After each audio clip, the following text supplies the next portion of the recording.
Hello guys, welcome back to my mini blog. তো আজকে আমি সকাল সকাল রেডি হয়ে গেছিলাম, উঠে দেন গেছিলাম আমি আর অনন্যা ওদের কলেজে যাওয়ার আরেকটা কারণ আছে, যেটা তোমরা আগে দেখতেই পাবে।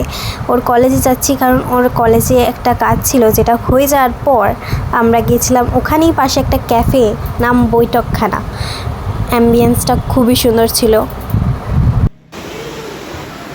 কিছু বলবেন? আমাকে ভিজে দিয়েছে, একটা ছাতা ধরতে পারে না, কিচ্ছু করতে পারে না। তো আমিও ভিজে গেছি নাকি? একটা সাথে দুজন আসলে যা হয়।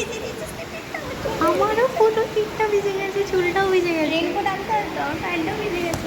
আমারও প্যান্ট ভিজে গেছে, দেখ দেখ দেখ।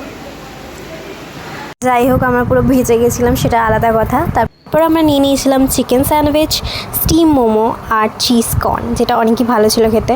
তারপরে এই যে এরা এসে আমাদেরকে অনেক জ্বালাতন করেছে, আমাদের ঘরে যেতে দিচ্ছিল না। যাই হোক, হুট করে চলে এসেছিলো। তারপরে আমরা বেরিয়ে যাই অ্যান্ড ঘরে চলে যাই। তো দ্যাটস ইট, বাই বাই।